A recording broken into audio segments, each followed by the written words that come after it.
Dans les rues poussiéreuses d'Ogden, dans l'Utah, personne n'avait jamais vu une femme comme Nora Matthews. Pourtant, personne en ville ne connaissait son vrai nom, ni la fortune qu'elle transportait. Des obligations ferroviaires étaient cousues dans la doublure de son manteau de voyage usé. C'était l'été de 1878. Le soleil tapait sans pitié sur les façades en bois de la rue principale. C'est là que Nora est descendue du train de l'Union Pacific. Bien qu'elle n'avait qu'une petite sacoche en cuir et une détermination gravée sur chaque trait de son visage. Elle portait une simple robe en calicot, délavée par les nombreux lavages. Ses cheveux auburn étaient relevés en un chignon pratique. Ils s'étaient défaits pendant le long voyage depuis San Francisco. Pour quiconque l'observait, elle ressemblait à une simple ouvrière. Une de celles qui partaient vers l'ouest pour trouver du travail. Peut-être comme couturière ou cuisinière. Personne n'aurait deviné que cette femme de 23 ans portait des titres de propriété. Elle possédait 3 mines d'argent, 2 chemins de fer, et plus de terre que la plupart des hommes ne pouvaient en traverser à cheval en une semaine. Nora avait ses raisons pour ce déguisement. Après la mort de son père 6 mois plus tôt, elle avait découvert une chose. La richesse attirait la pire des attentions. Edgar Matthews avait bâti un empire à partir de rien. Il avait commencé avec un simple magasin de nouveautés, puis il s'était étendu dans les mines, les chemins de fer et l'immobilier, partout dans les territoires de l'Ouest. Quand il est mort subitement d'une crise cardiaque, Nora a tout hérité. En quelques jours, elle fut noyée sous les demandes en mariage. Des hommes qui ne l'avaient jamais regardée auparavant la courtisaient. Des partenaires commerciaux voulaient soudainement renégocier des contrats. Et des parents éloignés sortaient de nulle part, la main tendue. Alors, elle s'est enfuie. Elle a pris les documents légaux de son père. Elle a converti son argent liquide en obligations. Et elle a acheté un billet de 3e classe pour l'Est. Elle laissait derrière elle son manoir de San Francisco et son ancienne vie. Elle avait besoin de respirer, de réfléchir, de découvrir qui elle était sans le poids de la fortune Matthews. Une fortune qui définissait chacune de ses interactions. À Ogden, personne ne connaissait Edgar Matthews. Ici, elle pouvait être simplement Nora, une femme cherchant un travail honnête. La première personne qu'elle a rencontrée fut Wade Vaughn, mais elle n'a appris son nom que plus tard dans l'après-midi. Elle se tenait sur le quai de la gare. Elle plissait les yeux face à la lumière crue du soleil. Elle essayait de se repérer quand un chariot emballé a dévalé la rue. Les chevaux qui y étaient attelés avaient les yeux fous de panique. Et leurs rênes traînaient dans la poussière. Le chariot lui-même était chargé de bois de construction. Il se déplaçait dangereusement à chaque soubresaut sur la route défoncée. Les gens se sont dispersés en criant des avertissements. Mais Nora est restée figée comme une idiote au milieu de la rue. Elle a vu les chevaux foncer sur elle. Elle a vu l'écume à leur bouche et le blanc de leurs yeux. Et ses pieds refusaient de bouger. Son esprit lui hurlait de courir.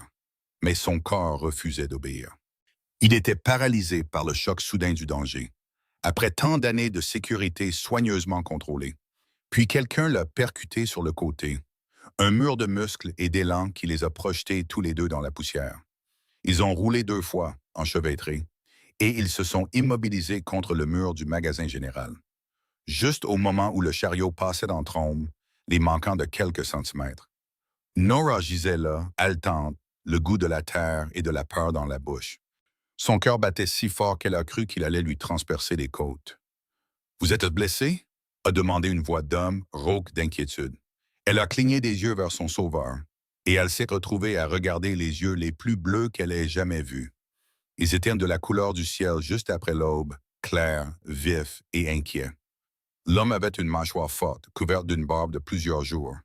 Sa peau était bronzée par le soleil, et des cheveux bruns foncés tombaient sur son front. Il avait probablement 26 ou 27 ans, et il la regardait avec une telle inquiétude sincère que quelque chose s'est tordu dans la poitrine de Nora. Je crois que non, a-t-elle réussi à dire. Mais sa voix était plus tremblante qu'elle ne l'aurait souhaité. Il l'a aidée à se relever. Ses mains étaient prudentes et respectueuses. Il l'a stabilisée quand elle a vacillé. C'était moins une. Vous devez être plus prudente. Mademoiselle, ces rues peuvent être dangereuses. Merci, dit Nora, en époussetant sa robe de ses mains tremblantes. Vous m'avez sauvé la vie. J'ai juste fait ce que n'importe qui aurait fait, dit-il, mais une légère rougeur colora ses joues. Vous êtes nouvelle en ville? Vous venez d'arriver. Eh bien, bienvenue à Ogden. Il a souri et cela a transformé tout son visage, adoucissant les traits durs qui venaient d'une vie passée en plein air. Je m'appelle Wade Vaughn. Je travaille au ranch Triple Bar, à environ 8 kilomètres au nord d'ici. Nora, dit-elle, puis elle hésita. Elle ne pouvait pas donner son vrai nom de famille. Nora Morgan. Le mensonge est venu plus facilement qu'elle ne l'avait prévu.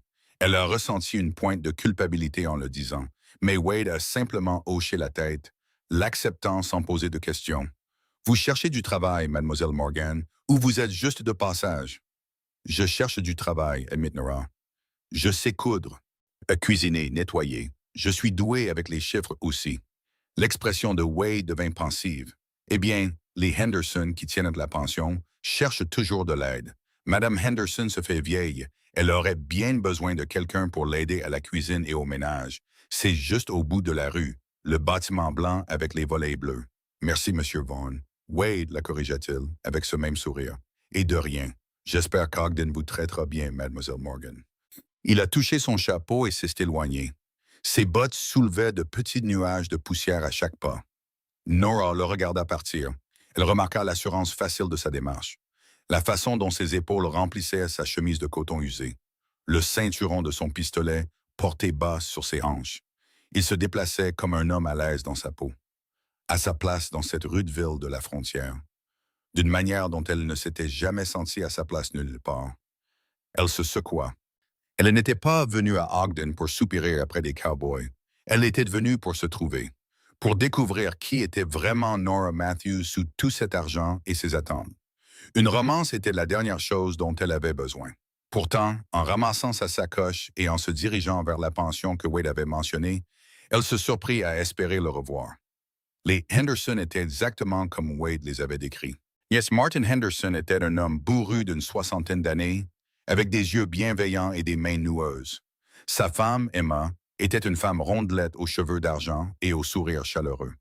Il tenait une pension propre et respectable. Elle accueillait principalement des cheminots et des marchands ambulants. Quand Nora est apparue à leur porte, Emma a jeté un coup d'œil à sa robe poussiéreuse et à son visage fatigué. Et elle l'a immédiatement invitée à entrer pour prendre le thé. On aurait bien besoin d'aide, admit Emma après que Nora eut expliqué ce qu'elle savait faire. Mon arthrite me fait terriblement souffrir. Et Martin ne peut plus gérer tout le gros travail. Vous vous y connaissez en lessive? Très bien, l'assura Nora. En vérité, elle n'avait jamais fait de lessive de sa vie avant de quitter San Francisco. Mais elle avait passé le voyage en train à étudier les autres femmes dans les wagons de 3e classe. Elle observait comment elles faisaient, posait des questions. Elle apprenait vite. Elle se débrouillerait. La paie n'est pas élevée, prévint Emma. 5 $ par semaine, plus le gîte et le couvert. Vous auriez de la petite chambre au 3e étage. Les repas avec nous. 5 $ par semaine. Nora avait des bijoux valant plus que ce que la plupart des gens gagnaient en une vie.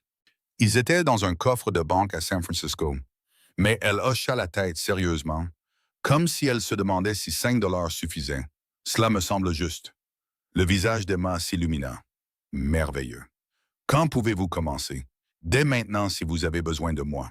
Et c'est ainsi que Nora Matthews, l'une des femmes les plus riches des territoires de l'Ouest, devint Nora Morgan, employée de pension. Elle passa le reste de la journée à apprendre où tout était rangé. Comment Emma aimait que les draps soient pliés.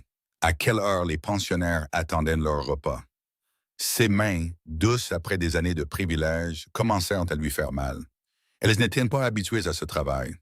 Le soir, elle avait mal au dos, mal aux pieds, et elle s'était brûlée 2 fois sur le poil. Elle n'avait jamais été aussi heureuse. Cette nuit-là, allongée dans sa petite chambre sous les combles, elle écoutait le son lointain d'un piano. Ah, il venait d'un des saloons au bout de la rue. Nora ressentit quelque chose qu'elle n'avait pas ressenti depuis des mois. La paix. Ici, personne ne voulait rien d'elle, sauf un travail honnête. Ici, elle n'avait pas à se demander si les gens l'aimaient pour elle-même ou pour son argent. Ici, elle pouvait simplement être Nora. Elle revit Wade 3 jours plus tard au magasin général. Nora faisait des courses pour Emma. Elle comptait soigneusement les pièces pour payer la farine, le sucre et le café. C'est alors qu'elle entendit une voix familière derrière elle. « Mademoiselle Morgan, ravie de vous revoir. » Elle se retourna et trouva Wade, son chapeau à la main. Il lui souriait comme s'ils étaient de vieux amis. Il avait l'air plus propre que le jour de leur rencontre. fraîchement rasé, ses cheveux encore humides comme s'il venait de plonger la tête dans un abreuvoir. Il portait les mêmes vêtements usés, mais ils étaient brossés et sans poussière. Monsieur Vaughn, dit-elle, et elle ne put s'empêcher de lui sourire en retour. Wade, lui rappela-t-il, vous vous êtes bien installé? Oui, je travaille pour les Henderson maintenant, comme vous l'avez suggéré. Ce sont de bonnes personnes, les Henderson. Il se balança d'un pied sur l'autre, l'air soudain incertain. Écoutez, mademoiselle Morgan, je ne veux pas être trop direct, mais il y a une fête paroissiale dimanche soir. Je me demandais si vous aimeriez y aller avec moi. Enfin, si vous le voulez. Le cœur de Nora fit un étrange petit bond. Quand quelqu'un lui avait-il demandé de sortir pour la dernière fois sans arrière-pensée? À San Francisco, chaque invitation était calculée.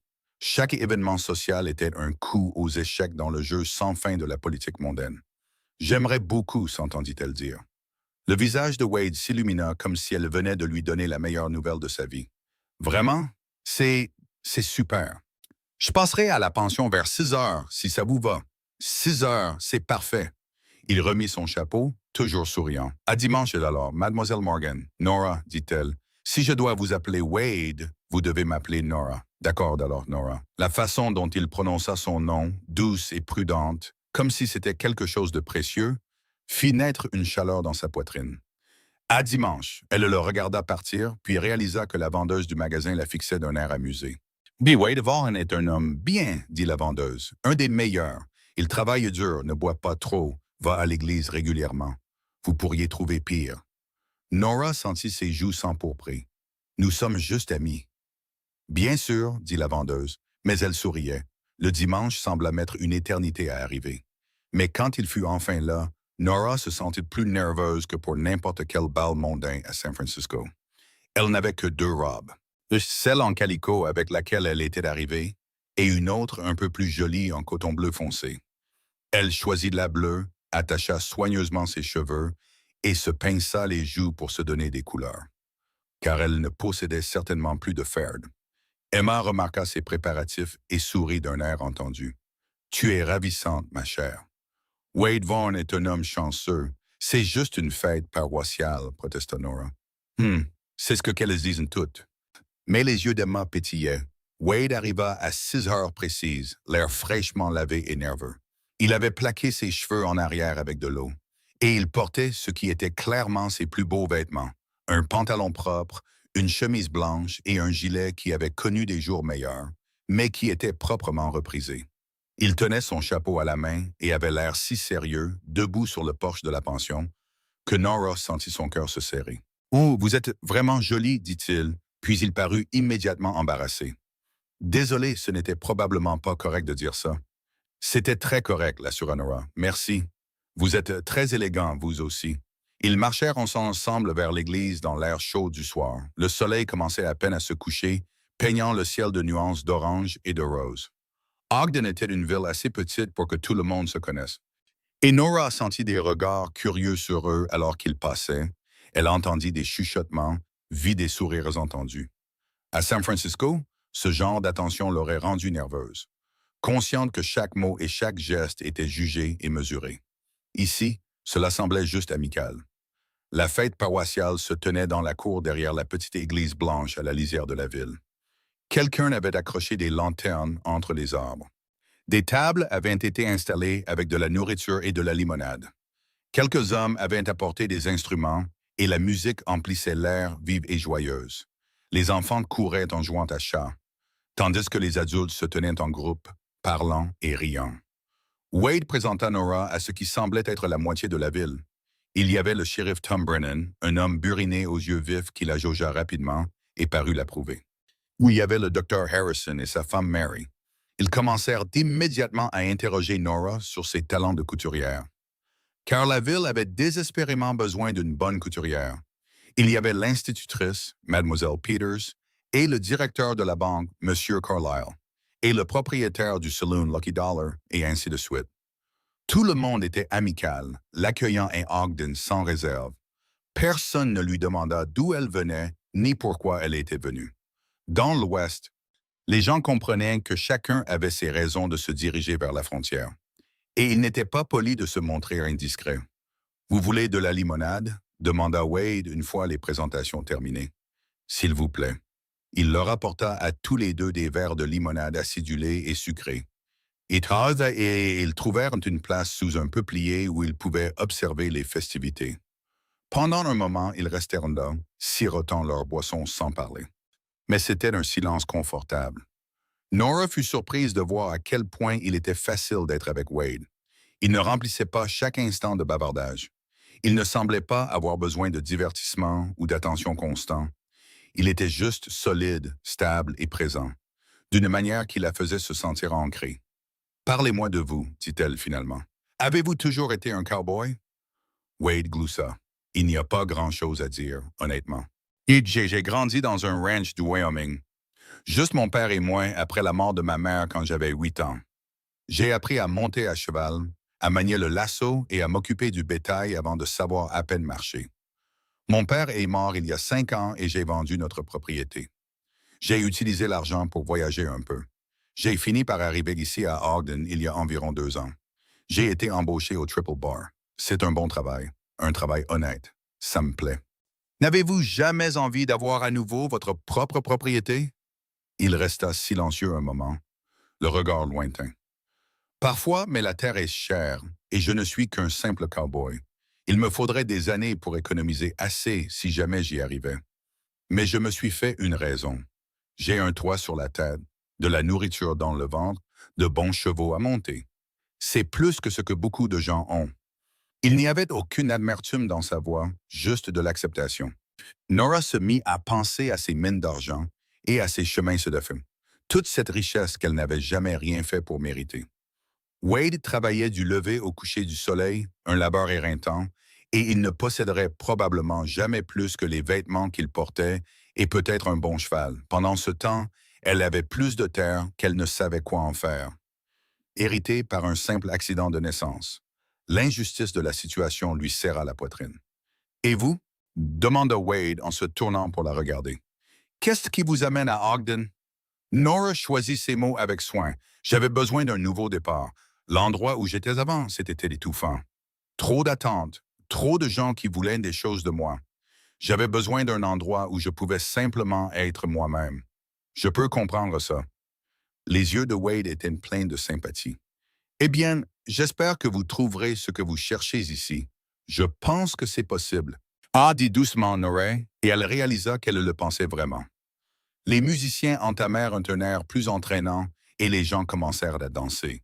Wade regarda les danseurs, puis Nora, puis de nouveau les danseurs. Il se préparait clairement à quelque chose. « Je ne suis pas un grand danseur, admit-il, mais si vous le souhaitez, je serai honoré. » Nora avait appris à danser avec des professeurs coûteux à San Francisco. Elle savait valser ou danser la polka et exécuter des quadrilles compliquées avec une forme parfaite. Mais en regardant les gens danser à la fête paroissiale, elle vit que c'était quelque chose de différent. C'était plus simple, plus joyeux, moins soucieux de la technique parfaite et plus axé sur le simple plaisir de s'amuser. Je ne suis probablement pas très doué non plus, mentit-elle, mais j'adorerais. Wade lui prit la main, sa paume cueilleuse et chaude contre la sienne, et il la conduisit sur la piste de danse. Oui, il disait la vérité sur le fait de ne pas être un grand danseur. Il était un peu maladroit, lui marchant parfois sur les pieds, et il la tenait avec le soin gauche de quelqu'un qui a peur de casser quelque chose de précieux.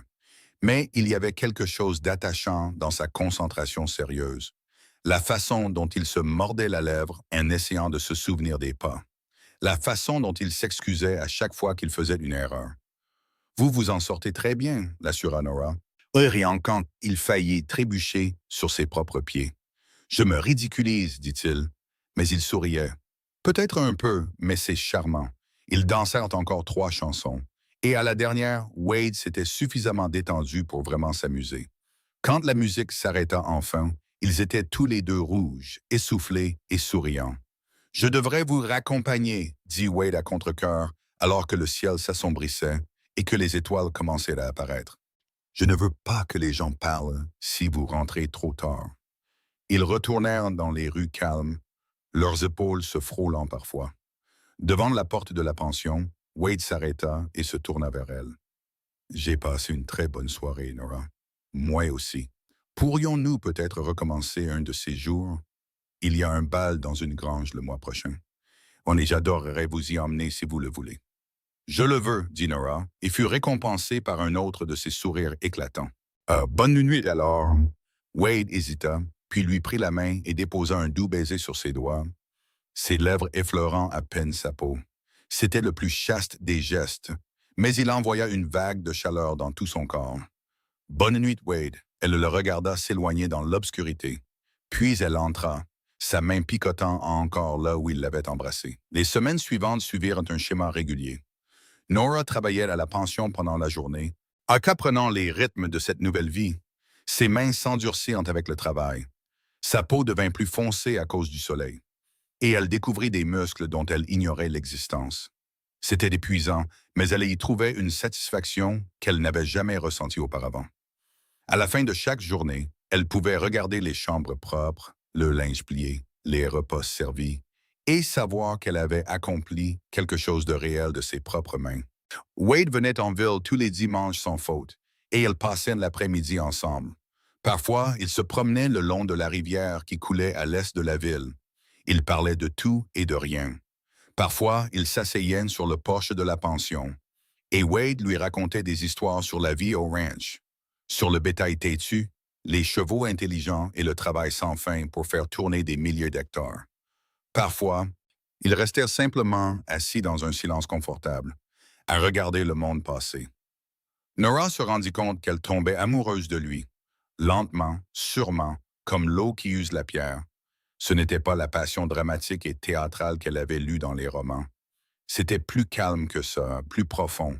C'était la façon dont il lui tenait toujours les portes, la façon dont il l'écoutait quand elle parlait, comme si ses mots étaient la chose la plus importante au monde. La façon dont il riait de ses blagues, même quand elles n'étaient pas si drôles. C'était de la façon dont il traitait tout le monde avec le même respect fondamental, qu'il soit l'homme le plus riche de la ville ou le plus pauvre. C'était sa façon de travailler dur sans se plaindre, sa gentillesse envers les animaux, la façon dont tout son visage s'illuminait quand il la voyait. Elle avait été courtisée par des millionnaires à San Francisco. Par des hommes avec des diplômes universitaires et des pedigrees familiaux remontant à des générations. Mais aucun d'eux ne l'avait fait se sentir comme Wade Vauxhall. Avec sa simple honnêteté, ses mains burinées par le travail et son sourire timide.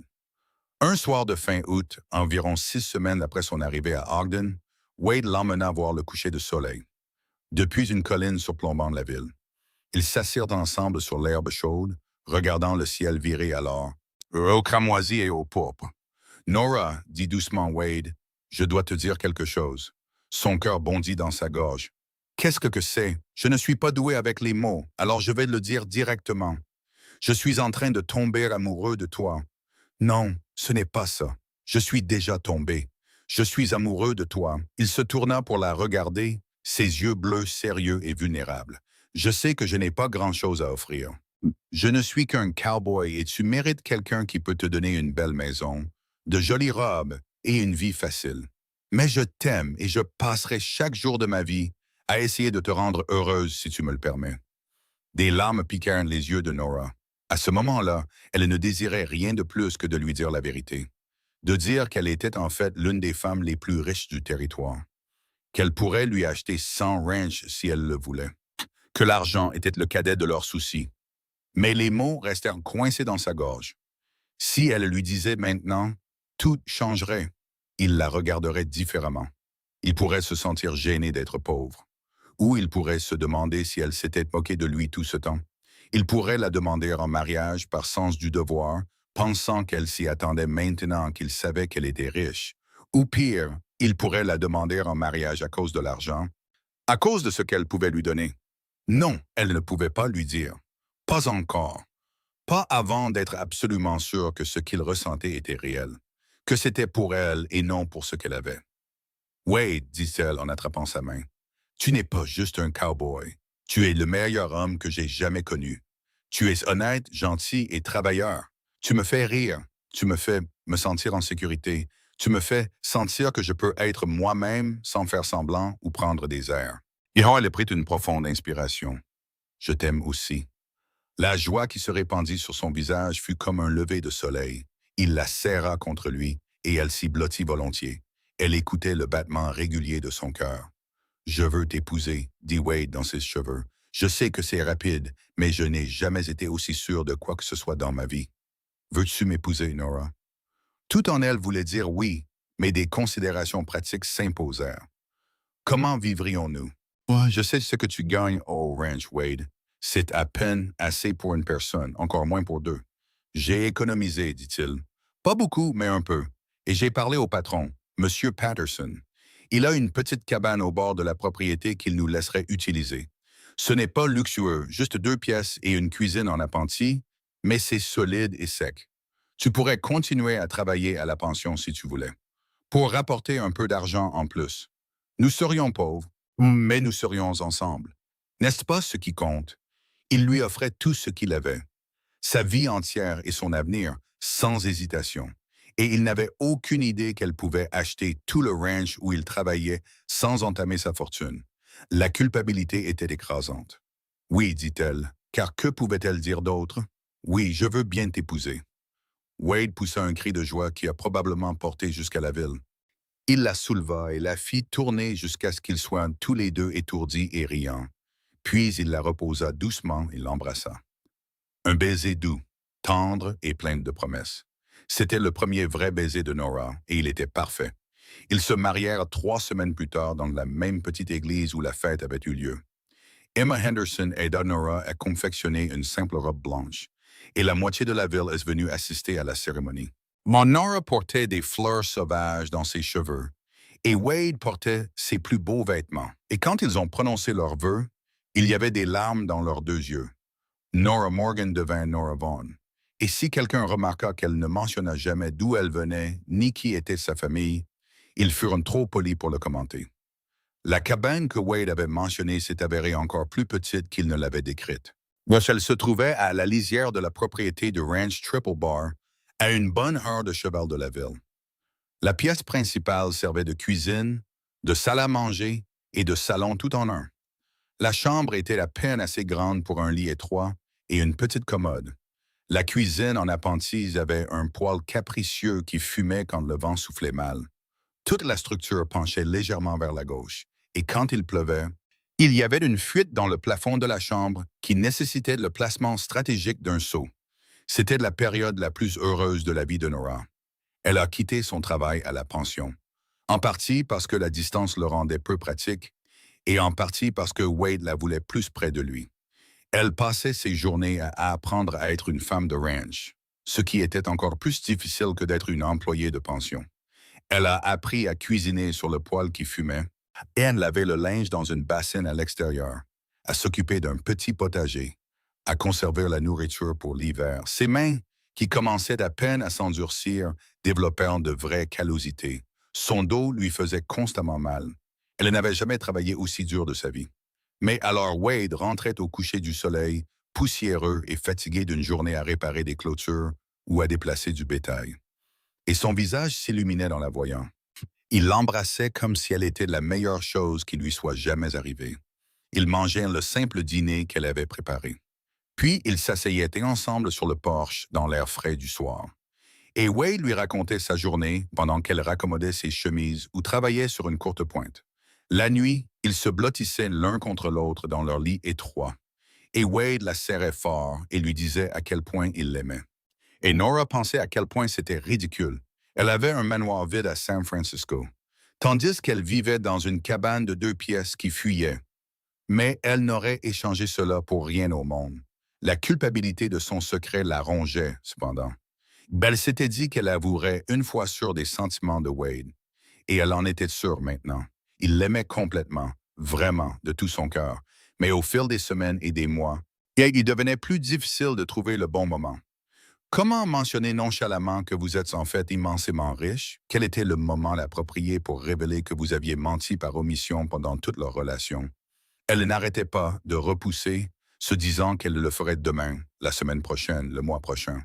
Et Wade, Dieu le bénisse, ne se doutait de rien. Il était si honnête lui-même qu'il ne lui venait jamais à l'esprit que quelqu'un puisse ne pas l'être. Le premier vrai problème est survenu en novembre. Nora était en ville pour faire des provisions quand elle a rencontré un homme nommé Richard Sutton. Elle l'a reconnu immédiatement, bien qu'elle ait désespérément espéré qu'il ne la reconnaîtrait pas. Sutton était un associé de son père, un investisseur ferroviaire qui était venu plusieurs fois au manoir des Matthews à San Francisco. C'était un homme grand et mince, aux yeux froids et au sourire prédateur. Mademoiselle Matthews, dit-il, la voix pleine d'une surprise ravie. Est-ce bien vous? Le cœur de Nora se serra. Je pense que vous me confondez avec quelqu'un d'autre, monsieur. Non, non, je reconnaîtrais ce visage n'importe où. La fille d'Edgar Matthews. Que diable faites-vous à Ogden, habillée comme une simple ouvrière?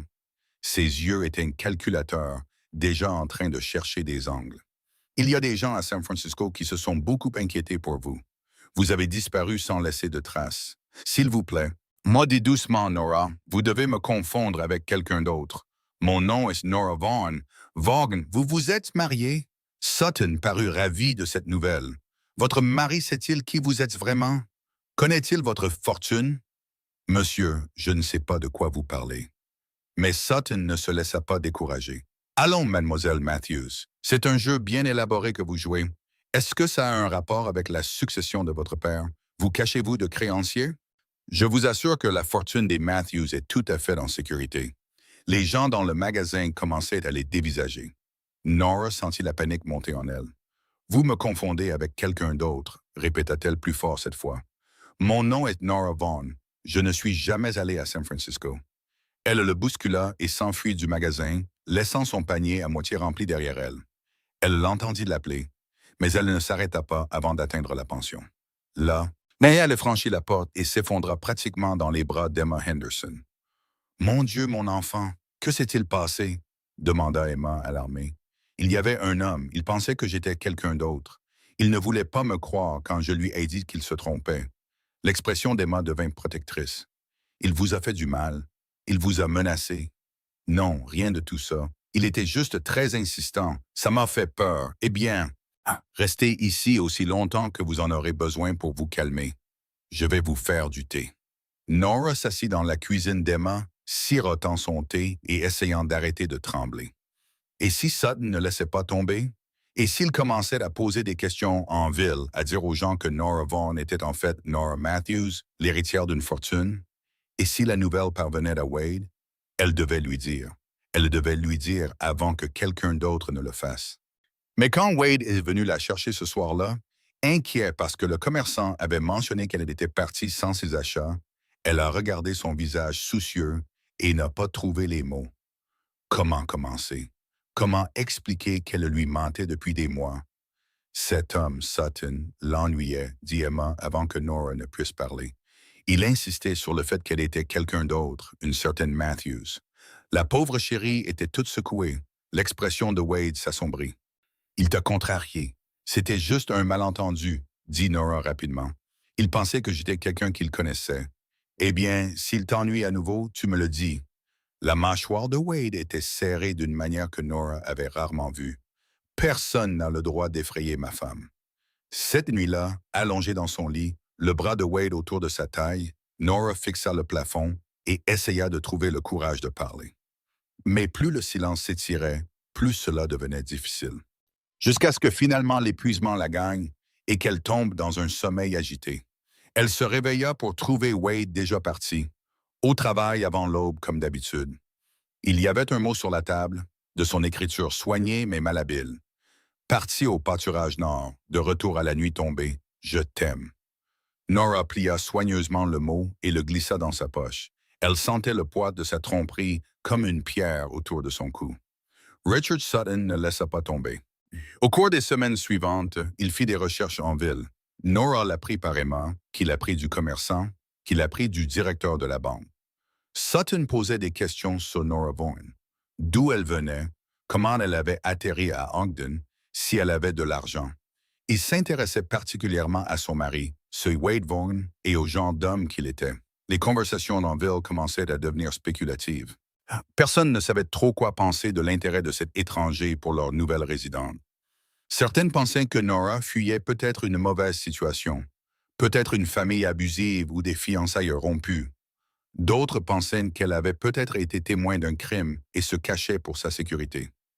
Les théories devenaient de plus en plus élaborées à chaque répétition. Wade entendit les ragots au ranch. Quand il rentra un soir de début décembre, son expression était troublée. Nora, je dois te demander quelque chose et j'ai besoin que tu sois honnête avec moi. Son cœur s'arrêta. Qu'est-ce que c'est? Cet homme, Sutton, celui qui t'a importuné. On dit qu'il raconte que tu es une certaine Matthews, quelqu'un de riche, et que tu t'es enfui de San Francisco. Wade s'assit à leur petite table, les mains jointes devant lui. Je me fiche de ton passé. Tout le monde a des choses qu'il fuit. Mais si tu as des ennuis, je dois le savoir pour pouvoir t'aider. C'était le moment. Le moment où elle devait lui dire. Je ne fuis pas les ennuis, dit Nora lentement. Du moins, pas le genre que tu imagines. Alors quoi? Elle s'assit en face de lui, les mains tremblantes. Mon nom est Nora Matthews. Richard Sutton avait raison sur ce point. Mon père était Edgar Matthews. Il possédait des mines d'argent, des chemins de fer et des milliers d'hectares de terre dans les territoires de l'Ouest. Elle observait le visage de Wade pendant qu'elle parlait. Elle voyait la confusion et l'incrédulité se battre avec la compréhension. Quand il est mort, il m'a tout laissé. Je suis devenue l'une des femmes les plus riches du territoire du jour au lendemain. Wade la fixait simplement. Je me suis enfui parce que tout le monde voulait quelque chose de moi, continua Nora. Les mots se bousculaient maintenant qu'elle avait commencé. Des hommes qui ne m'avaient jamais regardé deux fois me demandèrent en mariage. Des partenaires commerciaux voulaient renégocier des contrats. Des parents éloignés sont apparus pour réclamer leur part. Je ne pouvais plus respirer, je ne pouvais plus penser, je ne savais pas à qui faire confiance, ni qui se souciait vraiment de moi par rapport à ceux qui voulaient juste mon argent. Alors, tu es venu ici, dit lentement Wade, en faisant semblant d'être pauvre. Oui, je voulais juste être moi-même pendant un certain temps. Rencontrer des gens qui ne connaissaient pas l'argent, qui me jugeraient pour qui je suis, pas pour ce que j'ai. Et tu m'as rencontré. Et je t'ai rencontré. Nora tendit la main sur la table, mais Wade retira les siennes. Le geste fut comme un couteau dans son cœur. Wade, s'il te plaît, comprends. Quand je suis tombée amoureuse de toi, ça n'avait rien à voir avec un jeu. C'était réel. C'est réel. Je t'aime. Tu m'as menti. La voix de Wade était plate, sans émotion. Chaque jour pendant des mois, tu as menti. Je n'ai pas vraiment menti. Je ne t'ai juste pas tout dit. C'était la même chose. Wade se leva brusquement, sa chaise raclant le sol. Nous nous sommes tenus devant Dieu et tous ceux que nous connaissons, et tu as prononcé tes vœux en utilisant un faux nom. Notre mariage est-il seulement légal? Es-tu même vraiment ma femme? Bien sûr que je suis ta femme. J'ai utilisé Morgan comme deuxième prénom, pas comme nom de famille. Le mariage est légal. Wade passa ses mains dans ses cheveux, un geste de frustration et de confusion. Je ne sais même pas qui tu es. La femme que j'ai épousée, Nora Morgan, était une ouvrière qui essayait de s'en sortir. Elle comprenait ce que c'était de lutter, de compter chaque centime. Mais toi, tu n'as jamais eu à te soucier de l'argent un seul jour de ta vie. Tu jouais à être pauvre, pendant que moi, je me sentais mal de ne pas pouvoir t'offrir plus. Ce n'était pas un jeu, dit Nora, les larmes coulant sur son visage. Tout ce que j'ai ressenti était réel. Le travail que j'ai fait, la vie que nous avons construite, mes sentiments pour toi, tout ça était réel. Comment suis-je censé croire ça? Comment suis-je censé croire quoi que ce soit de ce que tu dis? Wade attrapa son chapeau sur la patère près de la porte. J'ai besoin de réfléchir. J'ai besoin de monter à cheval. Wade, s'il te plaît. Mais il était déjà parti, la porte claquant derrière lui. À travers la fenêtre, Nora le regarda seller son cheval et partir dans l'obscurité à une allure folle. Elle s'effondra sur le sol et sanglota. Emma Henderson la trouva le lendemain matin. Nora n'avait pas bougé de la cabane. Elle avait à peine dormi, sursautant à chaque bruit, espérant que c'était Wade qui revenait. Mais il n'était pas revenu. Emma jeta un coup d'œil à ses yeux rougis et à son visage tiré et prit immédiatement les choses en main. « Allez, ma chère, tu retournes en ville avec moi. Je ne peux pas partir. Wade pourrait revenir. Si Wade Vaughn a un peu de bon sens, il saura où te trouver. » La voix d'Emma était ferme mais gentille. « Tu ne peux pas rester ici toute seule comme ça. » Nora se laissa conduire au chariot d'Emma et ramener en ville. La pension lui parut étrange après des mois dans la cabane. Trop grande et trop pleine de monde. Emma l'installa dans son ancienne chambre et lui apporta du thé et de la nourriture que Nora ne put manger. Les ragots atteignirent leur paroxysme.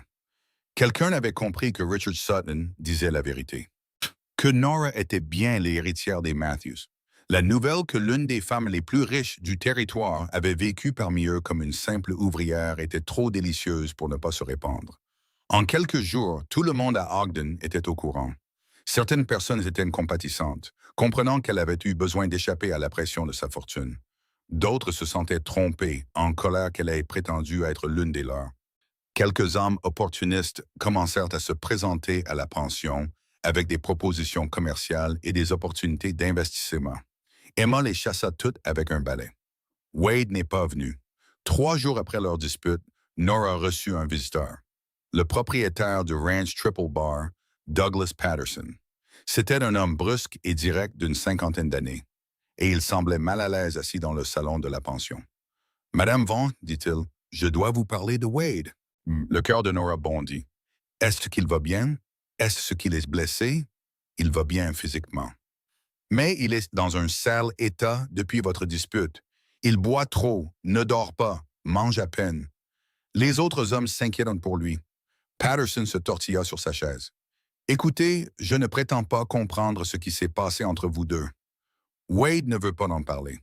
Mais c'est un homme bien et un bon travailleur, et je détesterais le voir se détruire à cause de ça. Je veux le voir. » « Oui, dit Nora. Mais il ne voudra pas me voir, n'est-ce pas? »« Probablement pas. Pas encore. Il souffre et Wade est du genre à se terrer dans sa douleur comme un animal blessé. » Patterson s'éclaircit la gorge. « Je ne suis pas ici pour prendre parti, mais je dirais ceci. Quelles que soient vos raisons de garder votre identité secrète, je peux les comprendre.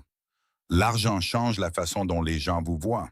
Parfois, on veut juste être vu pour soi-même. »« Merci, murmura Nora. » Après le départ de Patterson, Nora s'assit dans le salon silencieux et essaya de trouver quoi faire. Elle pourrait aller voir Wade, le forcer à l'écouter. Mais à quoi bon s'il n'était pas prêt à l'entendre? Elle pourrait quitter Ogden, retourner à San Francisco, reprendre son ancienne vie. Mais la pensée de quitter Wade, même après tout ça, la rendait physiquement malade. Elle l'aimait. Elle l'aimait plus que tout ce qu'elle avait jamais aimé, et elle l'avait terriblement blessé avec sa tromperie. La solution lui vint lentement au cours des jours suivants. Si Wade se sentait trompé parce qu'elle avait de l'argent alors que lui n'en avait pas, s'il sentait que leur relation était inégale, alors elle devait changer cela. Non pas en renonçant à sa fortune, mais en donnant à Wade les outils pour construire son propre succès. Elle alla voir M. Patterson au ranch Triple Bar. Wade était dans les pâturages, Dieu merci. Donc elle n'eut pas à lui faire face tout de suite. Elle fit une offre à Patterson. Elle investirait dans l'expansion du ranch. Elle achèterait plus de terres et de bétail, à la condition que Wade Vaughn devienne un associé à part entière. Non pas parce qu'il était son mari, mais parce qu'il était un bon travailleur qui méritait cette opportunité. Patterson fut sceptique au début, craignant que ce ne soit de la charité. Mais Nora expliqua sa logique. « Wade est l'un de vos meilleurs hommes. Ah, vous l'avez dit vous-même. Il connaît le bétail, il connaît les chevaux, et il travaille plus dur que n'importe qui. Avec un capital d'investissement, vous pourriez tripler votre troupeau, étendre votre domaine. Vous avez besoin de quelqu'un de confiance pour vous aider à gérer cette croissance. Faites-lui mériter son partenariat, mais donnez-lui sa chance. » Patterson y réfléchit un long moment, puis hocha la tête. « D'accord, mais il ne saura pas que l'argent vient de vous. Pour Wade, j'ai obtenu un prêt de la banque, et j'ai décidé de lui donner une promotion en fonction de son mérite. C'est exactement ce que je veux. » L'arrangement fut conclu. Nora signa des papiers transférant des fonds par l'intermédiaire d'un avocat de Salt Lake City. Tout était soigneusement structuré pour que son nom n'apparaisse nulle part sur les documents. Cela lui coûta la majeure partie de son capital liquide, mais elle s'en fichait. L'argent ne signifiait rien si elle perdait Wade. Une semaine plus tard, Charlie Wade vint la voir à la pension. Il avait l'air terrible. Il avait perdu du poids, il y avait des cernes sombres sous ses yeux, et ses vêtements flottaient sur lui comme s'ils étaient 2 tailles trop grands. Mais ses yeux étaient clairs, et quand il la regarda, il y avait autre chose que de la colère. « On peut parler ?» demanda-t-il doucement. Ils marchèrent le long de la rivière, le même chemin qu'ils avaient emprunté tant de fois pendant leur fréquentation. L'hiver approchait, et les peupliers étaient nus. Leurs branches griffaient le ciel gris. Il faisait assez froid pour qu'ils puissent voir leur souffle. Je suis désolé, dit Wade brusquement, d'être parti comme ça, de ne pas avoir écouté, pour tout. Tu n'as rien à te reprocher, dit Nora. C'est moi qui devrais être désolé. J'aurais dû te dire la vérité depuis le début. Non. Wade s'arrêta de marcher et se tourna vers elle. Ah, j'ai pas passé les 2 dernières semaines à réfléchir et je comprends pourquoi tu as fait ça. Tu te protégeais. Des gens essayaient de t'utiliser, de te manipuler, de profiter de toi. Tu avais besoin de savoir que quelqu'un pouvait t'aimer pour toi-même, pas pour ton argent. Je comprends ça maintenant. Mais j'aurais dû te le dire avant qu'on se marie, dit Nora. C'était mal de ma part. J'avais juste tellement peur que si tu savais, tout changerait. Ça a tout changé, admit Wade. L'apprendre comme ça, c'était comme si le sol se dérobait sous mes pieds. Comme si tout ce que je pensais savoir était un mensonge. Je me suis senti comme un imbécile. Comme si tu avais dû te moquer de moi tout ce temps. Pauvre stupide Wade, pensant qu'il subvenait aux besoins de sa femme alors qu'elle pouvait l'acheter et le vendre 100 fois. Je n'ai jamais pensé ça. Pas une seule fois. Wade, tu es le meilleur homme que j'ai jamais connu. Tu es honnête, gentil et travailleur. Tu traites les gens avec respect. Tu m'as fait rire. Tu m'as fait me sentir en sécurité et aimé. Ces choses n'ont rien à voir avec l'argent. C'est pour ça que je suis tombée amoureuse de toi. Wade se frotta le visage avec une main. Je veux croire ça, vraiment. Mais je ne sais pas comment surmonter ce sentiment que toute notre relation a été construite sur un mensonge. Alors recommençons, dit Nora désespérément. Laisse-moi te prouver que mes sentiments sont réels. Laisse-moi te courtiser correctement cette fois, sans secret entre nous. Je ne pense pas qu'on puisse recommencer, Nora. Trop de choses se sont passées. Son cœur se brisa. Alors, c'est un adieu. Non. Wade tendit la main et prit de la sienne. Son contact était doux malgré la douleur dans ses yeux. Je t'aime. Je pense que je t'aimerai toujours. Mais j'ai besoin de temps. J'ai besoin de savoir qui je suis dans cette nouvelle réalité où ma femme est plus riche que je ne le serai jamais. J'ai besoin de me prouver que je peux me débrouiller seul, que je ne suis pas seulement le pauvre mari de Nora Matthews. Tu ne l'es pas. Je sais. Dans ma tête, je le sais. Mais dans mon cœur, j'ai l'impression de me noyer. Donne-moi du temps, s'il te plaît. Quel choix avait-elle? Combien de temps? Je ne sais pas. Je sais juste que je ne peux pas être avec toi en ce moment. Pas comme ça. Ils se tenaient là, sur la rive gelée de la rivière, se tenant la main comme les amoureux qu'ils étaient quelques semaines auparavant. Et Nora sentit son monde s'effondrer. « Je serai à la pension, dit-elle finalement. Quand tu seras prêt, je serai là. » Wade hocha la tête, lui serra la main une dernière fois, puis la lâcha et s'éloigna. Nora le regarda jusqu'à ce qu'il disparaisse de sa vue. Puis elle s'assit sur une bûche tombée et se laissa pleurer. L'hiver fut le plus long de la vie de Nora. Elle resta à Ogden, et vivant à la pension et aidant Emma avec le travail, même si elle n'avait plus besoin d'argent. La nouvelle de sa richesse s'était répandue, et elle recevait un flot constant de lettres de San Francisco, d'avocats, de comptables et de partenaires commerciaux qui réclamaient son attention. Elle s'en occupait par correspondance, prenant des décisions sur ses investissements et ses biens. Mais son cœur n'y était pas. Tout ce à quoi elle pouvait penser, c'était Wade. Elle le voyait de temps en temps en ville. Il était toujours poli, touchant son chapeau et lui demandant de ses nouvelles. Mais il y avait une distance entre eux qui faisait plus mal que la colère n'aurait pu le faire. Parfois, elle le surprenait à la regarder avec une expression qu'elle ne pouvait pas déchiffrer. Quelque chose entre le désir et la douleur. Elle apprit par les ragots de la ville que Wade était devenu associé au ranch Triple Bar, qu'il travaillait plus dur que jamais, que Douglas Patterson ne tarissait pas d'éloges à son sujet. Elle en était heureuse, même si Wade ne savait pas quelle était la raison de son opportunité.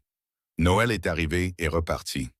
Nora l'a passé avec les Henderson, essayant de se sentir festive et échouant la plupart du temps. Elle n'arrêtait pas de penser à la petite cabane, à la façon dont elle et Wade avaient prévu de passer leur premier Noël ensemble, aux cadeaux qu'elle lui avait secrètement fabriqués et qui étaient maintenant inutilisés dans sa malle. La nouvelle année arriva, 1879, et Nora prit une résolution. Si Wade ne revenait pas vers elle au printemps, elle quitterait Ogden. Elle ne resterait pas à planer au-dessus de lui. Elle ne se laisserait pas devenir un rappel constant de la douleur. Elle l'aimait assez pour le laisser partir si c'était ce dont il avait besoin. Mais s'il te plaît, mon Dieu, Je prie à tel chaque nuit. Fait qu'il revienne. Février apporta une violente tempête de neige qui bloqua tout le monde à l'intérieur pendant des jours. Quand elle se calma enfin, Nora entendit qu'il y avait eu un accident au Triple Bar. Plusieurs têtes de bétail s'étaient retrouvées piégées dans un ravin pendant la tempête, et Wade était parti avec quelques autres hommes pour les secourir. Les parois du ravin s'étaient effondrées et Wade avait été blessé. Oh, Nora ne se souvient pas d'avoir décidé d'aller le voir. Elle s'est juste retrouvée à courir dans la neige jusqu'à l'écurie, à exiger un cheval, à galoper vers le ranch à une allure qui aurait horrifié le maître d'écurie s'il l'avait su. Elle se fichait des convenances ou de donner de l'espace à Wade. Il était blessé et elle devait le voir. Elle le trouva dans ses quartiers de ranch, une petite chambre dans le dortoir qui sentait le cheval et le cuir. Le docteur Harrison était là, pendant les côtes de Wade pendant que celui-ci serrait les dents contre la douleur. Nora. Wade leva les yeux, la surprise et quelque chose qui aurait pu être de l'espoir traversant son visage. « Qu'est-ce que tu fais ici? J'ai entendu dire que tu étais blessé. » Elle bouscula le docteur Harrison, ayant besoin de voir par elle-même. « C'est grave? Quelques côtes fêlées, quelques contusions. Ça va aller. » Mais son visage était gris de douleur. « Il a besoin de repos, » dit le docteur Harrison. « Ah, et pas de gros travaux pendant au moins 3 semaines, de préférence 6. Je ne peux pas me reposer pendant 6 semaines, protesta Wade. Je suis associé maintenant. J'ai des responsabilités. Tu auras plus de responsabilités si tu meurs parce que tu as trop forcé, dit le docteur sèchement. Prends le temps de guérir, Wade. Après le départ du docteur Harrison, Nora et Wade restèrent assis dans un silence inconfortable. Finalement, Wade parla. « Tu n'avais pas à venir jusqu'ici. Si, je le devais. » Nora se rapprocha, prudemment, s'asseyant sur le bord de son lit. « Wade, je sais que tu voulais du temps. J'ai essayé de te le donner. Mais quand j'ai entendu que tu étais blessé, plus rien d'autre ne comptait. J'avais juste besoin de te voir. »« Tu m'as manqué, » admet doucement Wade. « Chaque jour, tu m'as tellement manqué que ça faisait mal. Mais j'avais aussi besoin de ce temps pour me comprendre. Pour prouver que je pouvais faire quelque chose de moi-même sans compter sur toi ou ton argent. Tu as compris? Oui, je crois. Patterson m'a fait associer au mérite. J'ai travaillé comme un forcené et j'ai mérité chaque parcelle de mon succès. Je suis fier de ce que j'ai accompli. » Il la regarda directement. « Mais tu sais ce que j'ai réalisé? Rien de tout ça ne signifie quoi que ce soit sans toi. Je pourrais posséder 10 ranchs, 100 ranchs, et je serais toujours malheureux si je ne pouvais pas le partager avec toi. » Nora sentit les larmes commencer à couler sur ses joues. « Wade, laisse-moi finir. Je suis désolé de la façon dont j'ai réagi quand j'ai appris pour ton argent. J'en ai fait une affaire personnelle, une question de fierté, alors qu'en réalité, ça aurait dû concerner nous. Savoir si nous nous aimions assez pour surmonter les obstacles. Et je t'aime, Nora. Je t'aime tellement que ça me fait peur. Je me fiche que tu sois riche ou pauvre ou entre les deux. Je veux juste être avec toi. »« Je le veux aussi, » dit Nora en attrapant sa main. « Plus que tout. » « Ou alors rentre à la maison, s'il te plaît, rentre à la maison. » Elle voulait lui jeter les bras autour du cou, mais elle faisait attention à ses côtes blessées. Au lieu de ça, elle se pencha prudemment et l'embrassa. Un baiser doux, tendre et plein de tout le désir des derniers mois. La main de Wade se leva pour lui caresser le visage, son pouce essuyant ses larmes. « Je t'aime, » murmura-t-elle contre ses lèvres. « Je t'aime aussi, et je ne te laisserai plus jamais partir. » Ils rentrèrent ensemble dans leur cabane. Elle semblait encore plus petite et plus miteuse que dans les souvenirs de Nora. Mais Wade était là, et cela la rendait parfaite. Elle prit soin de lui pendant que ses côtes guérissaient. Elle insistait pour qu'il suive les ordres du médecin, même quand il se plaignait d'être trop choyé. Ils parlèrent pendant des heures, de tout et de rien, reconstruisant la confiance qui avait été endommagée. Un soir, environ 2 semaines après l'accident, Wade aborda le sujet qu'ils avaient évité. « Nora, nous devons parler de l'argent. » Elle se tendit. « Qu'est-ce qu'il y a? »« Je ne veux pas l'utiliser, » dit Wade. « Ton argent. Je sais que ça peut paraître stupide, mais j'ai besoin de tracer ma propre voie. Peux-tu comprendre ça? »« Je peux, » dit lentement Nora. « Mais Wade, l'argent existe, que nous l'utilisions ou non. Et j'ai des responsabilités qui vont avec. J'ai des mines, des chemins de fer et des centaines d'employés qui dépendent de moi. Je ne peux pas simplement ignorer ça. Je ne te demande pas de le faire. J'ai juste besoin de savoir que ce que je le construis de mes propres mains. J'ai besoin de savoir que lorsque nous aurons une maison, un ranch ou quoi que ce soit d'autre, ce sera parce que nous l'aurons mérité ensemble, pas parce que tu l'as acheté. Alors nous ferons comme ça, dit Nora. Nous vivrons de ce que tu gagnes en tant qu'associé au Triple Bar. Je gérerai la succession de mon père par correspondance, mais nous ne dépenserons pas cet argent pour nous-mêmes. Qu'en penses-tu? Wade réfléchit à cela. Et plus tard, je veux dire, nous aurons peut-être des enfants un jour. Ne veux-tu pas qu'ils aient des avantages? Ce que je veux, c'est qu'ils grandissent avec un père qui leur enseigne la valeur du travail et de l'intégrité. Ils hériteront de la fortune des Matthews un jour. Mais d'ici là, donnons-leur une enfance aussi normale que possible. Tu serais vraiment prête à vivre comme ça? Wade fit un geste vers leur minuscule cabane. Alors que tu pourrais avoir des manoirs. Je vivrais dans une tente si cela signifiait être avec toi, dit fermement Nora. L'argent ne me rend pas heureuse, Wade. C'est toi qui me rends heureuse. Il la serra contre lui, attentif à ses côtes encore en convalescence, et lui embrassa le sommet de la tête. Je ne te mérite pas. Tu mérites tout ce qu'il y a de bon dans le monde, et je vais passer le reste de ma vie à te le prouver. Et ils s'installèrent dans leur nouvelle vie ensemble, plus forts pour avoir surmonté la tempête. Le partenariat de Wade au Triple Bar prospéra. Il travailla dur, apprit le côté commercial de l'élevage et se révéla indispensable à Patterson. Nora gérait sa succession à distance, prenant des décisions judicieuses qui augmentaient sa fortune déjà considérable. Mais il vivait simplement selon les moyens des revenus de Wade. La ville oublia peu à peu le scandale de la richesse cachée de Nora. Elle redevint simplement Nora Vaughn, la femme de Wade Vaughn, la femme qui aidait parfois à la pension et apportait toujours d'excellentes tartes aux fêtes paroissiales. Les gens cessèrent de la traiter comme une curiosité et commencèrent à la traiter comme une voisine. Au printemps de 1879, ils commencèrent à construire une maison. Pas un manoir, juste une modeste maison de ranch sur un terrain qui faisait partie du partenariat de Wade avec le Triple Bar. Wade et les autres employés du ranch firent la plupart du travail eux-mêmes. Et Nora aidait quand elle le pouvait, transportant des planches et plantant des clous aux côtés des hommes. Cela leur prit 3 mois, mais quand ce fut terminé, ils avaient une vraie maison.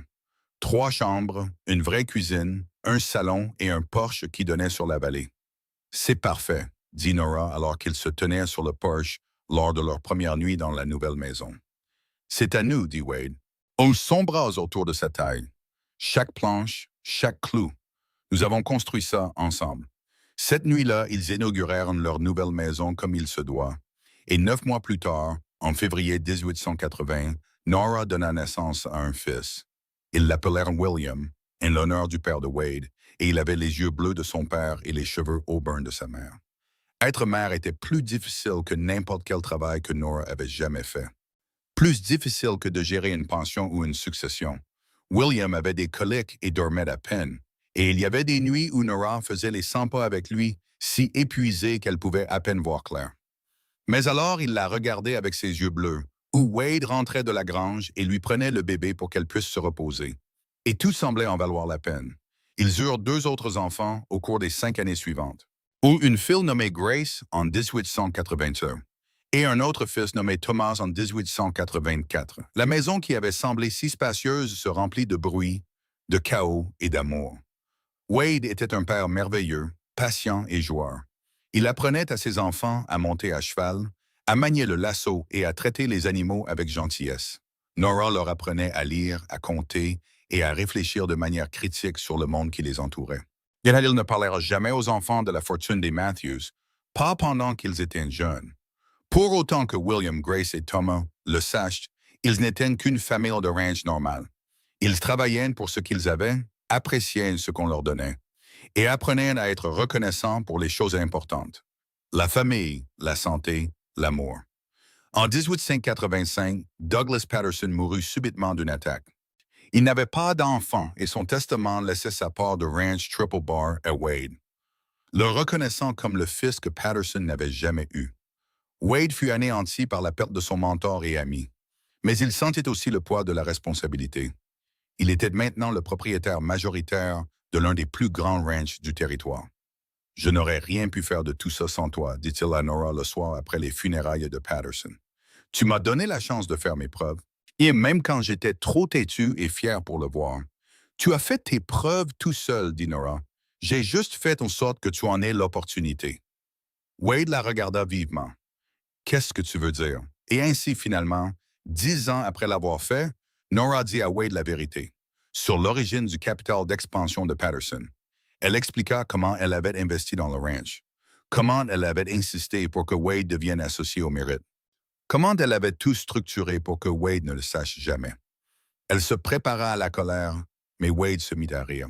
Cela commença par un gloussement et se transforma en un rire profond et secouant qui fit couler des larmes sur son visage.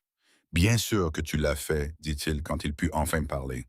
Bien sûr que tu as trouvé un moyen de tout me donner, tout en me faisant croire que je l'avais mérité par moi-même.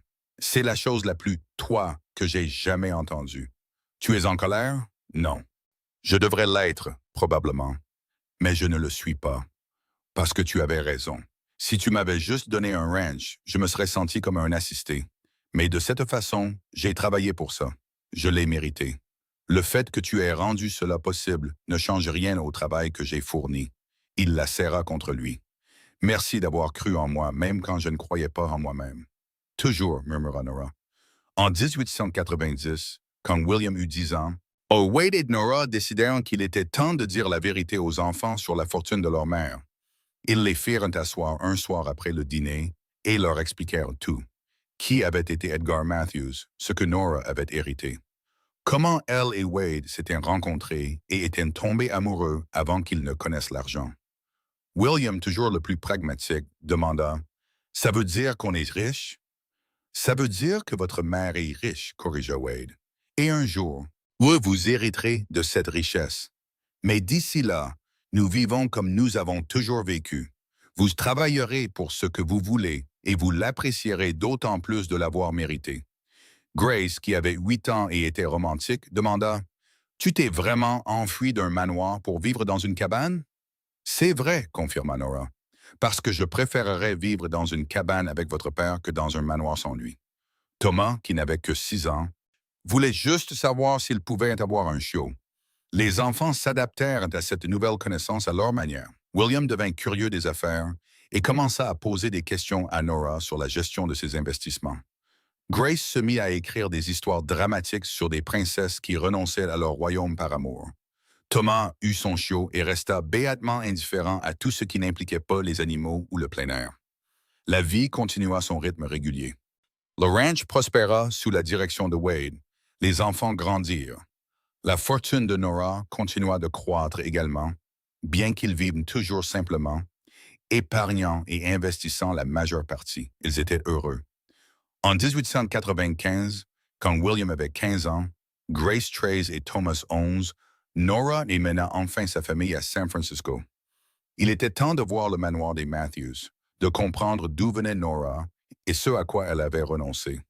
Les enfants furent émerveillés par la ville, par le manoir avec ses dizaines de pièces et ses hectares de jardins manucurés. Ils ne pouvaient pas croire que leur mère avait grandi dans un tel endroit. Wade resta silencieux pendant qu'ils visitaient la maison, qui avait été entretenue par un personnel réduit pendant toutes ces années. Il savait intellectuellement que Nora était riche, mais voir la preuve physique de cela était différent. « Wow, est-ce que ça te fait regretter que les choses soient différentes? » lui demanda doucement Nora alors qu'il se tenait dans le hall d'entrée au sol de marbre. « Pas le moins du monde, dit Wade en lui prenant la main. C'est une belle maison, mais ce n'est pas un foyer, pas comme ce que nous avons. » Ils restèrent à San Francisco pendant 2 semaines, s'occupant des affaires et permettant aux enfants de découvrir la vie citadine. Mais tout le monde fut soulagé de retourner à Ogden, à leur ranch, ou à leur maison simple et à leur routine familière. « Je ne veux jamais vivre là-bas, » annonça Grace, alors qu'ils arrivaient devant leur maison. « Tu pourrais penser différemment quand tu seras plus grande, » dit Nora. « Non, ici c'est chez nous. Cet endroit n'est qu'un bâtiment. » Wade croisa le regard de Nora par-dessus la tête des enfants et sourit. Ils avaient bien fait quelque chose. Les années passèrent. William devint un jeune homme sérieux avec le sens des affaires. Il partit étudier à l'Est, à la finance et l'économie, avec l'intention de reprendre un jour la gestion des biens des Matthews. Grace devint enseignante, travaillant dans la petite école d'Ogden. Thomas, à la surprise de personne, devint éleveur comme son père, reprenant la gestion quotidienne du Triple Bar. Wade et Nora vieillirent ensemble. Leurs cheveux devinrent gris, leurs corps ralentirent, mais leur amour ne faiblit jamais. Ils s'asseyaient toujours ensemble sur le porche chaque soir, ou regardant le soleil se coucher sur la vallée. Ils se tenaient toujours la main comme des jeunes mariés. Ils se regardaient toujours avec le même émerveillement et la même gratitude. En 1903, ils célébrèrent leur 25e anniversaire de mariage. Les enfants leur organisèrent une fête, invitant tout le monde d'Ogden et des ranchs environnants. Emma Henderson, maintenant dans ses 80 ans, porta un toast. « Je me souviens quand Nora est arrivée en ville, dit Emma. Yes, sa voix tremblante mais claire. Elle fuyait quelque chose, bien que je ne savais pas quoi à l'époque. Et puis elle a rencontré Wade et je l'ai vue tomber amoureuse. Je l'ai vu tomber amoureux aussi. Et j'ai pensé, ces deux-là vont y arriver. Ils ont quelque chose de vrai. » Elle leva son verre. 25 ans plus tard, j'avais raison. À Wade et Nora, que vous ayez 20 traits de plus. À Wade et Nora. Tout le monde applaudit. Cette nuit-là, allongé dans son lit, Wade serra Nora contre lui. « Tu le regrettes parfois ?» demanda-t-il. « D'avoir fui San Francisco, d'avoir épousé un cowboy, de vivre cette vie. »« Pas une seule seconde, dit fermement Nora.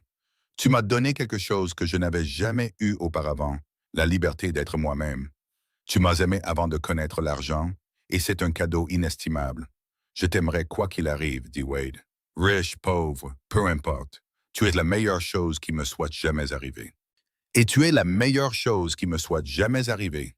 Ils vécurent encore 20 ans ensemble, regardant leurs petits-enfants grandir, voyant le ranch continuer à prospérer, vieillissant ensemble dans la maison qu'ils avaient construite de leurs propres mains.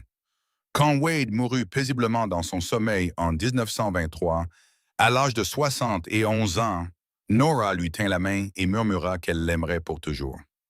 Elle vécut encore 5 ans sans lui, entourée d'enfants et de petits-enfants qui l'adoraient. Elle mourut dans son propre lit en 1928, à l'âge de 73 ans. William tenant une main et Grace tenant l'autre. Ses derniers mots furent « Dites à votre père que je rentre à la maison. » Ils l'enterrèrent à côté de Wade sur une colline surplombant le ranch, sous le grand peuplier où ils avaient l'habitude de s'asseoir et de regarder le coucher du soleil. La pierre tombale était simple, et juste leur nom et les dates sur une seule ligne. Elle était la femme la plus riche du territoire.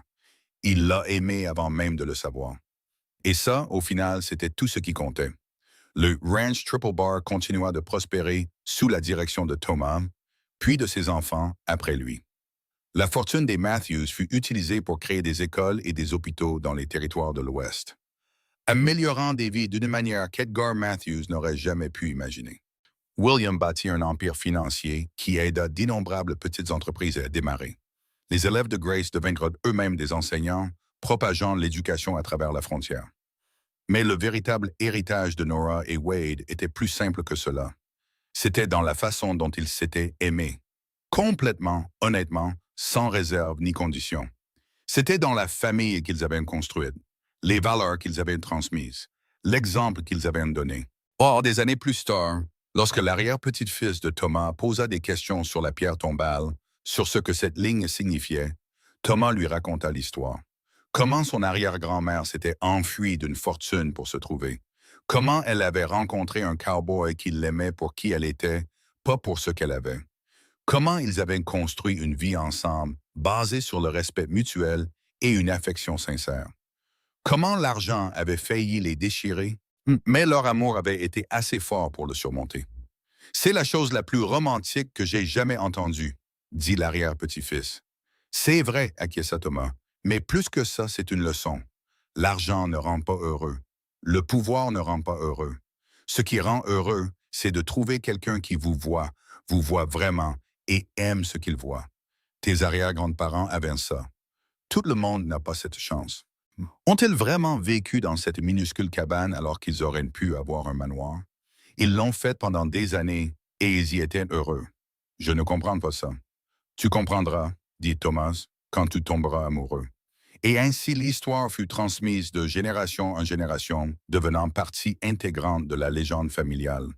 Le conte de Nora Matthews, qui a tout abandonné pour se trouver, et de Wade Vaughn, le cowboy qui l'a aimé pour exactement qui elle était.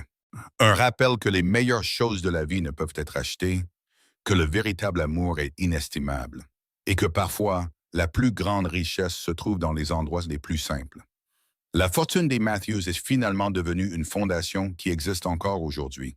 Elle aide les gens de l'Ouest à se construire une vie meilleure. Mais le vrai trésor n'a jamais été l'argent. C'était l'héritage d'amour et d'intégrité que Nora et Wade ont laissé derrière eux. Portés par leurs enfants, petits-enfants et arrière-petits-enfants. Un témoignage vivant de ce qui compte vraiment à Ogden, dans l'Utah. Si vous savez où chercher, vous pouvez encore trouver la maison de ranch que Wade et Nora ont construite ensemble.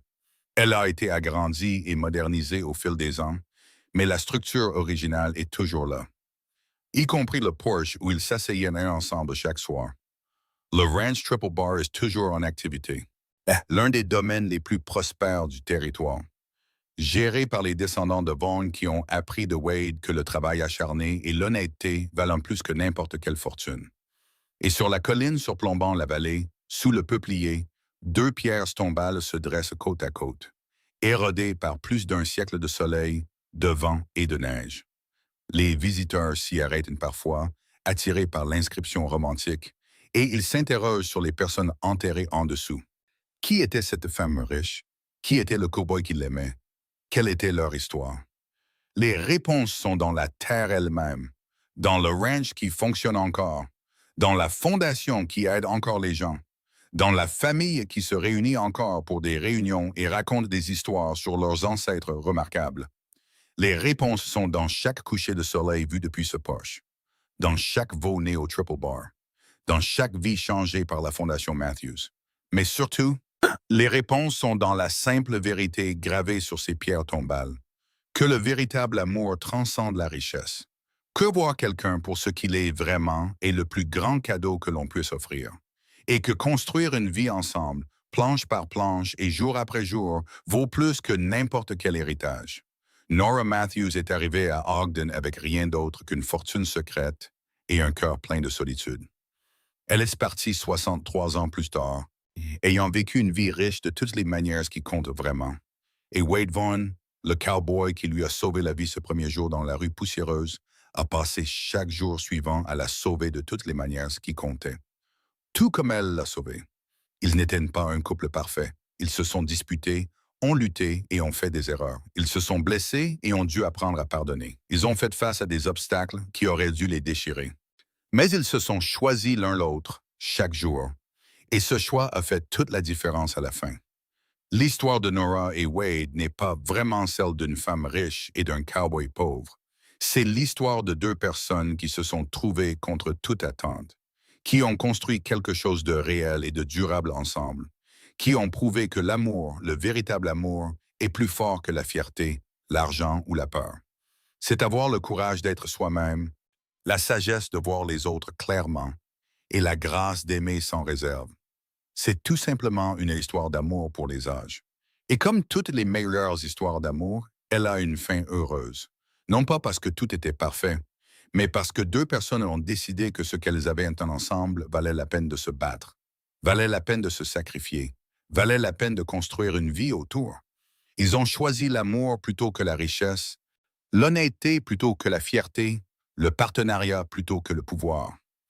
Et ce faisant, ils ont créé un héritage qui a duré bien plus longtemps que n'importe quelle fortune ne le pourrait jamais. Quelque part, dans une vaste étendue au-delà de ce monde, Nora et Wade sont toujours ensemble, probablement assis sur un porche à regarder un coucher de soleil, sombreux autour de ses épaules, sa tête sur sa poitrine, tous deux en paix. Et si vous écoutez attentivement les soirs calmes à Ogden, dans l'Utah, certains disent que vous pouvez encore les entendre rire ensemble. Le son porté par le vent comme une promesse que le véritable amour ne finit jamais vraiment. Il continue pour toujours, constant et sûr comme la terre elle-même. Un rappel pour tous ceux qui entendent leur histoire. Que la plus grande richesse du monde ne se mesure pas en or, en argent ou en terre. Elle se mesure en moments de connexion, en actes de courage. Dans l'accumulation constante de jours passés avec quelqu'un qui vous voit vraiment et vous aime quand même. C'était la vraie fortune de Nora et Wade. Et contrairement à l'argent, qui peut être perdu, volé ou gaspillé, ce genre de richesse dure éternellement, transmise de génération en génération, enrichissant des vies de manière qui ne peuvent jamais être calculées ou contenues. C'étaient deux personnes ordinaires qui ont trouvé quelque chose d'extraordinaire ensemble. Et ça, au final, ouais, c'est le meilleur genre d'histoire d'amour qui soit. Une qui nous rappelle à tous que nous sommes capables de créer nos propres fins heureuses. Un choix, un jour, un acte de courage à la fois. Le soleil se couche chaque soir sur le ranch Triple Bar, peignant le ciel d'or et de cramoisi, tout comme ce premier soir où Wade et Nora se sont assis ensemble sous le peuplier. La terre perdure, l'histoire perdure. Et quelque part dans le tissu du temps et de la mémoire, l'amour d'un cowboy et de la femme la plus riche du territoire perdure aussi, éternel et inébranlable.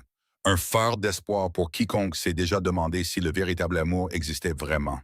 Il existe. Nora et Wade l'ont prouvé, et leur héritage perdure, non pas dans la fortune qu'elle a laissée derrière elle, mais dans l'amour qu'ils ont partagé et l'exemple qu'ils ont donné à tous ceux qui sont venus après eux.